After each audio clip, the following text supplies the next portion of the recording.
اب اللہ تعالیٰ نے اپنے احسانات اور اپنی کمال قدرت کو بیان فرمایا، ارشاد فرمایا کہ خلق السماوات والارض بالحق تعالی عما یشرکون، اللہ تعالیٰ نے آسمانوں اور زمینوں کو حق کے ساتھ پیدا کیا۔ حق کے ساتھ مطلب بالکل پرفیکٹ انداز سے پیدا کیا، نکالو نقص اس میں کو۔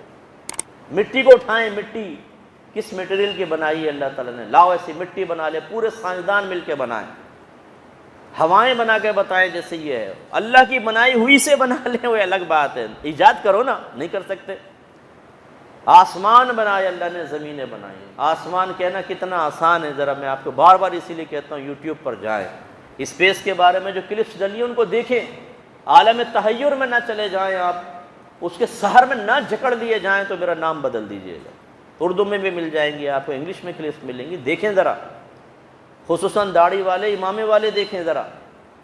ہم لوگ سمجھتے ہیں بس نمازیں پڑھ لو اور روزے رکھ لو اور ہاتھ میں تسبیح لے لو بس کافی ہے۔ ارے بھائی، معرفت خداوندی ایک الگ چیز ہوتی ہے، ظاہری اعمال کا اختیار کرنا ایک الگ چیز ہوتی ہے۔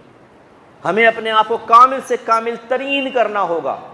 انبیاء علیہم السلام کے بظاہر اعمال مختصر نظر آ سکتے ہیں، لیکن وہ اللہ کے مقرب کیوں ہوتے ہیں؟ اللہ تعالیٰ ان پر اپنی معرفت کے دروازے کھول دیتا ہے۔ نبیوں کو سب سے زیادہ معرفت حاصل ہوتی ہے، جتنے اللہ کی پہچان زیادہ اتنے درجے زیادہ۔ نبی کریم صلی اللہ علیہ وسلم کی ٹوٹل عمر کتنی ہے؟ 63 سال۔ پہلے 40 سال آپ نکال دیں اعلان نبوت سے پہلے، کتنے رہ گئے؟ 23 سال۔ 13 سالہ مکی زندگی نکال دیں، اس میں احکام شرعیہ عملیہ اتنے نازل نہیں ہوئے، وہ نکل گئے، کتنے رہ گئے؟ 10 سال۔ 10 سال میں احکام ایک ساتھ نازل نہیں ہوئے، بتدریج، پہلے سال میں کچھ، دوسرے سال میں، تیسرے سال میں، چوتھے سال میں۔ کتنا عمل کیا میرے آقا صلی اللہ علیہ وسلم نے؟ اور نوح علیہ السلام کی عمر کتنی ہے؟ 950 سال، اور آپ کے زمانے کے لوگوں کی عمر اتنی لمبی لمبی۔ آج اگر کوئی 100 سال کا اس امت کا آدمی ہو تو نبی کریم کے 10 سال، اور اس کے اگر بلوغت کے بعد دیکھ لیں تو اس کے 70 75 80 سال، کتنے سال زیادہ۔ لیکن کیا وہ نبیوں سے بڑھ جائے گا؟ نہیں۔ نبیوں کو سب سے زیادہ معرفت حاصل ہوتی ہے، اس لیے اس راز کو سمجھیے کہ اپنے رب کے بارے میں غور و تفکر، رب کے بارے میں سے مراد اس کے ذات کے بارے میں نہیں، اس کے کمال قدرت کے بارے میں، اس کی تخلیقات پر غور و تفکر کرتے چلے جائیں، اور مثبت انداز سے۔ مثبت کیوں کہا؟ آپ پتھر لے کے بیٹھ گئے، اب اسے دیکھ رہے سارا دن، کیا معرفت حاصل ہوگی پتھر دیکھنے سے؟ بھئی اس کے پیچھے آپ کو معلومات ہونی چاہیے نا۔ پھر اس کے بعد اسی لیے آپ کو کہا کہ آپ جیسے کلپ دیکھیں، جو اللہ نے چیزیں پیدا کی ہیں ان کے بارے میں دیکھیں، جانوروں کے بارے میں بہت ساری آپ کو کلپس ملے گی، وہ دیکھیں۔ اللہ تعالیٰ کا جانوروں کے سلسلے میں جو رزق کی تقسیم کا نظام ہے اس کو دیکھیں، کیسے ایک سائیکل چلتا ہے، ایک دوسرے کو کھاتا ہے، دوسرا تیسرے کو تیسرا، چوتھے کو چوتھا، پانچویں کو، لیکن جنگل کے بادشاہ کو کوئی نہیں کھاتا، شیر۔ ایسی سمندر کے اندر شارک اور ویل کو، ویل بھی بلکہ شارک کے شکار ہو جاتی ہے، شارک کو بڑا بلند رکھا اللہ نے۔ تو خلاصہ کلام یہ کہ آپ ان کو دیکھیں غور سے، عقل حیران رہ جائے گی۔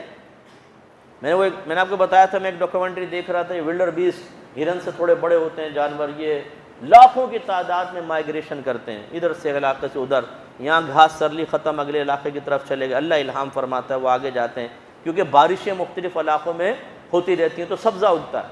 تو وہ جب ایک گراؤنڈ میں داخل ہوئے تو انہوں نے تحقیق کر کے بتایا کہ یہ ایک دن میں 84,000 ٹن گھاس کھائیں گے۔ کتنی؟ 84,000 ٹن۔ ہمیں سارے جانوروں کی غذا دے دی جائے ایک دن کی، اور کہیں اس کو بانٹو، فوراً سے پیشتر دینا، سب کو پہنچنی چاہیے، بانٹ سکتے ہیں۔ ہمارے ایک دوست نے، میں نے آپ کو بتایا کہ بھئی افطار کا انتظام کیا اس دفعہ، انہوں نے کہا اس سے پہلے کم تھے، اب ماشاءاللہ 200 کے قریب ہمارے دسترخوان پر آ گئے۔ میں نے ان سے پوچھا، میں نے کہا یہ بتاؤ مشکل ہوتی ہے 200 آدمیوں کو کھلانے میں؟ واقعی مصعب مینج کرنا مشکل ہو جاتا ہے۔ میں نے کہا آپ تھوڑا سا غور کرو یار، ہم 200 آدمیوں کو کھلائیں، وہ بھی بنا بنایا، پیک ہی کرنا ہے نا، پیک کر کے سامنے رکھنا ہے۔ کوئی یہ تو نہیں کہ تربوز آپ نے یہ تربوز بن گیا بھائی، پیدا ہوا پھر آپ نے کاٹا رکھا، نو، بنی بنائی چیز۔ لیکن 200 آدمیوں کا انتظام کرنا ہمارے لیے اتنا مشکل، اور ایک آدمی نہیں کر رہا، 8-10 لڑکوں کا گروپ کر رہا ہے، تب بھی سر پکڑ کے بیٹھے ہوئے، کئی گھنٹے نکل گئے، اور میرا رب پوری کائنات میں ایک ساتھ سب کو رزق فراہم کر رہا ہے، وہ نہیں تھکتا، اس کے خزانوں میں کمی نہیں پیدا ہوتی۔ کتنا زبردست ہمارا رب ہے، آپ اندازہ کریں۔ اور پھر ایک غذا نہیں ہے، مختلف غذا، مکھی کی غذا علیحدہ ہے، کوا، پھر چیل، گید، انسان، جنات، چرندے، پرندے، درندے، سمندر میں مچھلیاں، بیکٹیریاز، اربوں خربوں مخلوق، اور اللہ تعالیٰ نے سب کو غذا فراہم کرنی، اور وہ کرتا ہے۔ کتنا زبردست ہمارا رب ہے۔ تو اللہ تبارک و تعالیٰ نے زمین اور آسمانوں کو پیدا کیا۔ اب آسمانوں کی وسعتیں دیکھیں، ایک ہوتا ہے بنا لینا، آپ 50 گھر بنائیں، بہت مشکل ہے نا، 50 گھر کافی ٹائم لگے گا، سرمایہ لگے گا، آپ نے کرائے پہ چڑھا دیے، اب اس کا انتظام اس سے زیادہ مشکل ہوگا۔ آج ایک کرایہ دار کا فون آ رہا ہے جو وہ نل کا ٹوٹ گیا، مینٹیننس کرنی ہے، ان کا انتظام، کرائے اگر ریسیو ہی کریں گے نا 50 سے، اس میں بھی آپ پریشان ہو جائیں گے۔ تو معلوم ہوا کہ ایک چیز کو بنانا یہ بڑا مشکل، پھر اس کا انتظام پرفیکٹ انداز سے کرنا یہ اس سے بھی زیادہ مشکل، اور میرے رب کے لیے کچھ بھی مشکل نہیں ہے۔ اس نے آسمان بھی بنائے، زمینیں بنائیں، اور بے نقص نظام چلا رہا ہے۔ کوئی ہے نظام خراب؟ بتائیے کیسا زبردست نظام چلا رہا ہے۔ تو اسی لیے پھر اللہ نے آگے فرمایا تعالی عما یشرکون، اللہ تعالیٰ بلند و بالا ہے ان تمام سے جن کو یہ شریک ٹھہراتے ہیں۔ کتنا زبردست پیغام ہے کہ بے وقوفو، تم جن سے امیدیں لگا کر بیٹھے ہوئے ہو ان کو دیکھو، اور پھر ایک مجھے دیکھو، میں پورا انتظام چلا رہا ہوں، سب کچھ تمہیں دے رہا ہوں، تم مجھے چھوڑ کر ان کی عبادات میں لگے ہوئے ہو۔